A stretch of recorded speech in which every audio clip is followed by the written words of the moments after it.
infusion suite that's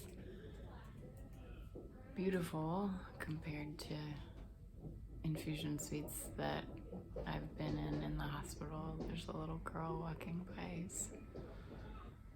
toddling around. Just switched to a private clinic for a number of reasons. The arm's hooked up. The IV is in. They only had to do one stick. The arm feels happy and a little bit relieved, which is kind of a new feeling.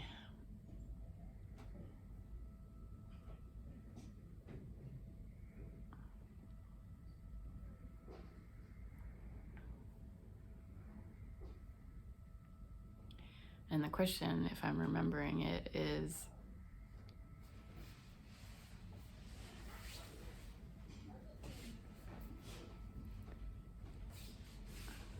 what is it like to be spiritually open during an infusion? And by spiritually open,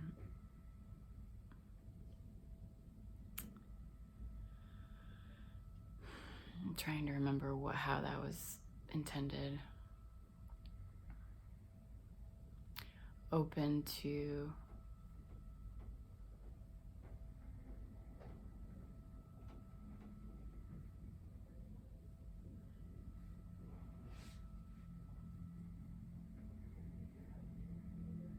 more than just the personality,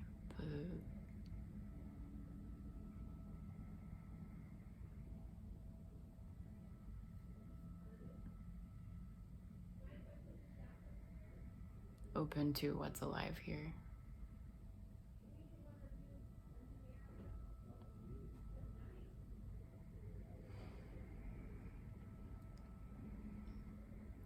And even inviting that question is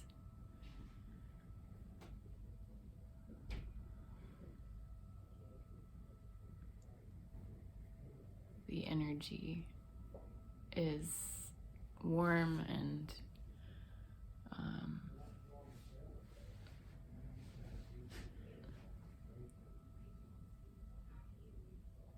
the self, the conditioning, the contracted sense of me, the who I should be, the who I shouldn't be stories like feel very sad.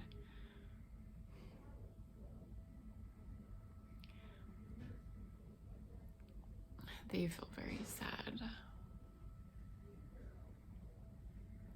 That this isn't me, this shouldn't be me,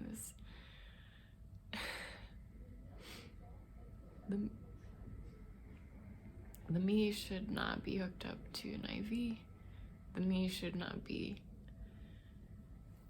in a clinic for the rest of the me's life.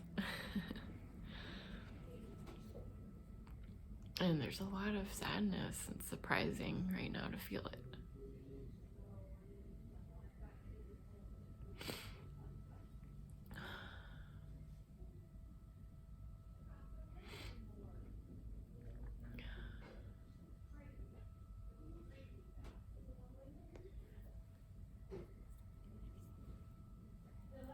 And it's beautiful because it's so okay. Like there's just this so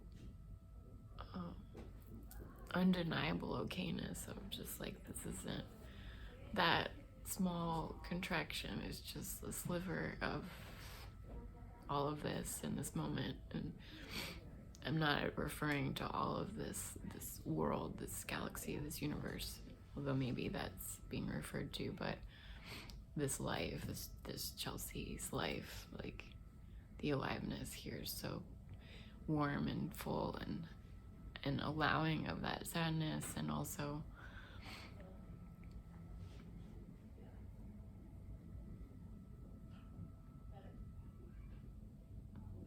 just so open to this happening again and again and again, and like over a decade at this point.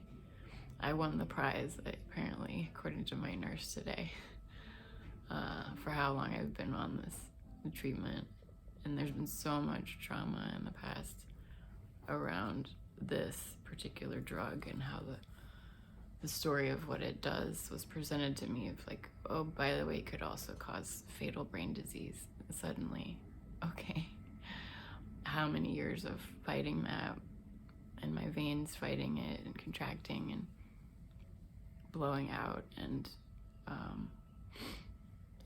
that's not here today.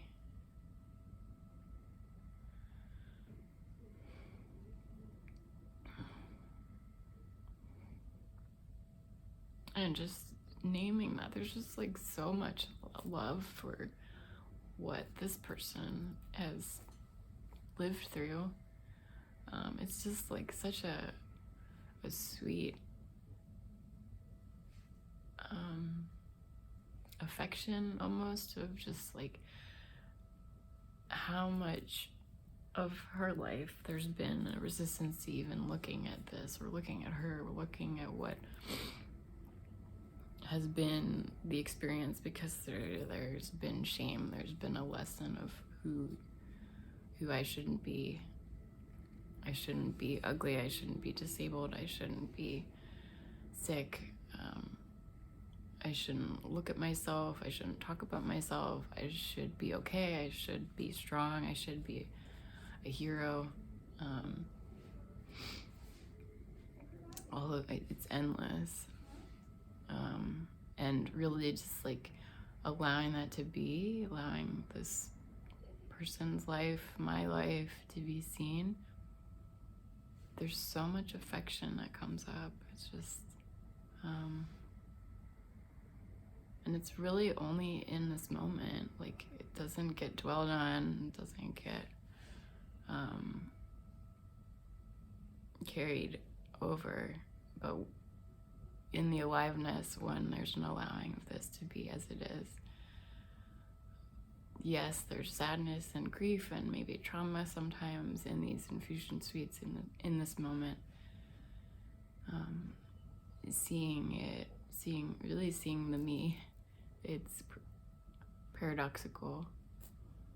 Seeing the me and not seeing the me allows there to be just like, oh, just this love.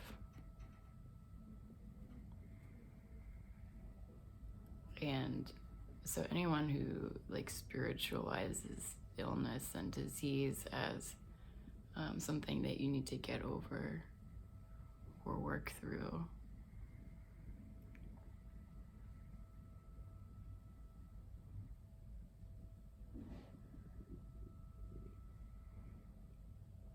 this is spirituality. Here, I don't even know what that word means. But this is the aliveness, and it is